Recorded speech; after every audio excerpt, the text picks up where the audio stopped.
But look at OPEC oil production. It's up, it's down, it's wild, it's all over the place. It shows no net rational trend whatsoever. It just moves up and down in crazy directions as the cartel meets and makes decisions to turn the taps on and off. That's market manipulation, is what you're seeing. But the other thing that you see that's even more incredible is this. In 1973, OPEC was producing 30 million barrels of oil a day. In 2007, 30 million barrels of oil a day. That is after a third of a century, during which time the world market has doubled in size. OPEC production on net has not increased at all, despite the fact that they're sitting on top of 80% of the world's oil reserves, including all the easiest to drill stuff. So what OPEC is like a cruel dog owner who puts a collar nice and snug around the neck of a puppy and leaves it set there while the dog grows. So the collar gets tighter and tighter and tighter until it chokes the dog to death. That is what it is. Now, last year, when the price of oil hit 140, due to OPEC constriction of production in the face of growing world demand, people said, "Oh, the problem's growing world demand. The problem is the Chinese. They're using oil now. They shouldn't be doing that." Look. Yes, there obviously was increased demand from China and India in the present decade as these economies start to develop. But it's not the growth of the dog that kills the dog. It's the collar around its neck that kills the dog, and the cruel dog owner who put it there. The world economy grew, in fact, much faster between the end of World War II and 1973. We had 5-6% rates of economic growth globally in the with the development of suburban America and the rebuilding of Europe and Japan after World War II and all of this. But the price of oil was absolutely flat between 1947, absolutely flat between 47 and 72, despite this massive growth.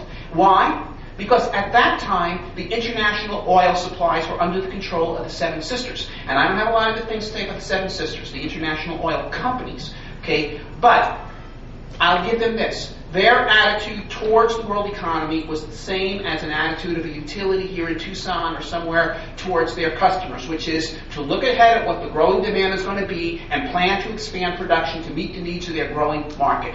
Okay, that was their policy: expand production to meet the needs of the growing market. And the production of the countries that became OPEC actually grew by a factor of 10 between 1945 and 1973 because it was under the control of the Seven Sisters. But in 73, the concessions were nationalized, management changed, and the policy switched from growing production to meet world demand to constricting production to loot the world regardless of the effect on the human race.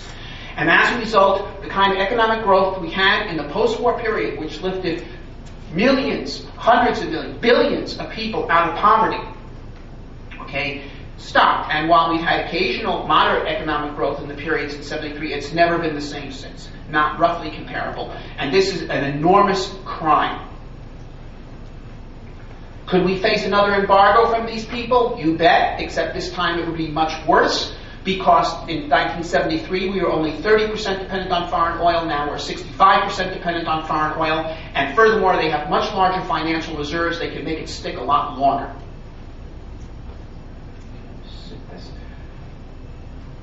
Here's a bigger threat. They don't have to do an embargo. They just need to take over. Last year, okay, OPEC cleared $1.5 trillion in net export profits. Okay? To give you a sense of what that means, the entire worth of the U.S. Fortune 500 in November of 2008 was $18 trillion. It's a bit less now, as you may have heard. But simply sticking with those figures, okay, at that rate of profit, in 6 years, they have enough money to buy majority control of every company in the U.S. Fortune 500. And in general, you don't need majority control to have control of a company. So what you're talking about is these people getting the finances required to take over the corporations and therefore the political systems in both the United States and Europe. Okay? And guess what? Okay? Last year, Americans paid $1 trillion for oil, $600 billion for foreign oil, $400 billion for domestic oil. It's $1 trillion. That's up from $80 billion in 1999. You take $1 trillion, you divide it by 300 million Americans, that works out to $3,300 a person man, woman, and child, or $13,000 for a family of 4. Average American makes $45,000 a year before taxes, maybe $35,000 after taxes. There's a third of his money going for oil, up from 3% in 1999. Is it any wonder that these people aren't buying houses? So a tax of this dimension is enough to collapse the housing market, and thus the mortgage market, and thus the banks. And it did.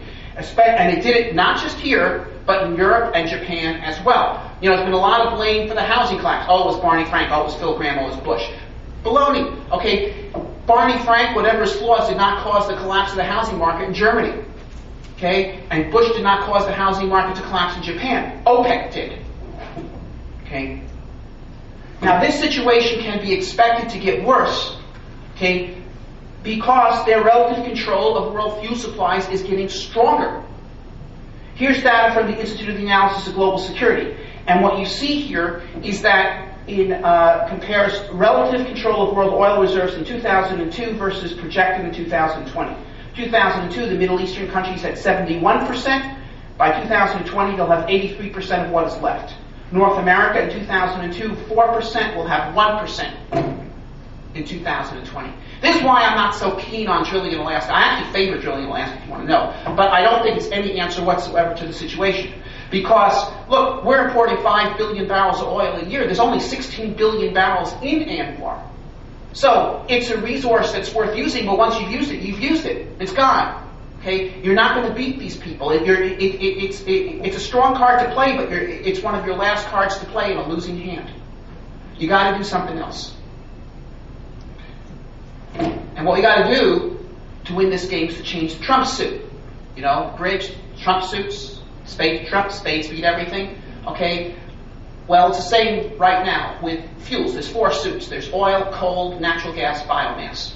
Okay? And right now, oil's Trump because it's the only way to make anything move on the earth. Cars, trucks, airplanes, even things like ships and trains that used to move by coal, they all move by oil right now. So this is what moves military force. It's what moves commerce. Anything can generate electric power. Any fuel, nuclear power, solar, wind, you name it. But right now, there's only one thing that will move vehicles, and that's oil. And that gives the people who control it control, effectively, of the world. Okay? So, what do we need to do to change the energy Trump suit? Because that's what you need to do if you want to win this game. Here's my one-point recommendation. My one-point program.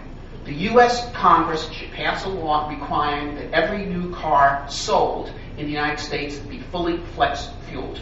Now, what is a flex-fuel car?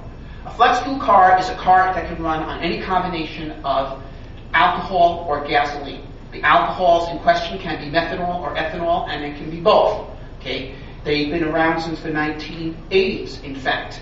And at this point, around 3% of cars sold in the U.S. are flex-fuel cars. Okay? But only 3%. Okay? It only adds about $100 to the cost of a car to make it flex-fuel at this point. It's a trivial difference. It's less than installing seatbelts. But still only 3%, and it's not enough to make a difference. So we need a law requiring that every car sold, not made, sold in the USA be flex-fueled. Why? Here's the reason why. It's because, despite the fact that there's near zero added cost, they're only 3% of sales. And the reason why they're only 3% of sales, in most places in the USA, there's no point buying a flex-fuel car. Because ethanol pumps are quite rare. There's only 1,000 in the whole United States out of 200,000 gas stations. And methanol pumps are as rare as unicorns. And why is that? Well, simple. If you own a gas station and you got a couple of pumps, you're not going to dedicate one of them to a kind of fuel that only 3% of the cars can use. But if you had it be the law that as a standard feature, any car sold in this country has to give the consumer fuel choice, then within 3 years we'd have 30 million of these things on the road in the United States, which would be enough to incentivize gas station owners to put in pumps, and more importantly, hundreds of millions all over the world. Because if we made it the standard that to sell a car in this country, it's got to give the consumer fuel choice, then the foreign car makers will be forced to switch their lines over to conform to this requirement. The Japanese are not about to walk away from the American automobile market. Neither are the Europeans. So what this means is that any car being sold in any serious way anywhere in the world would be a flex-fuel car, and gasoline would be forced to compete at the pump against both ethanol and methanol made from any number of potential sources, not just in Iowa, but in Argentina, India, Kenya, France, Poland, Japan, everywhere.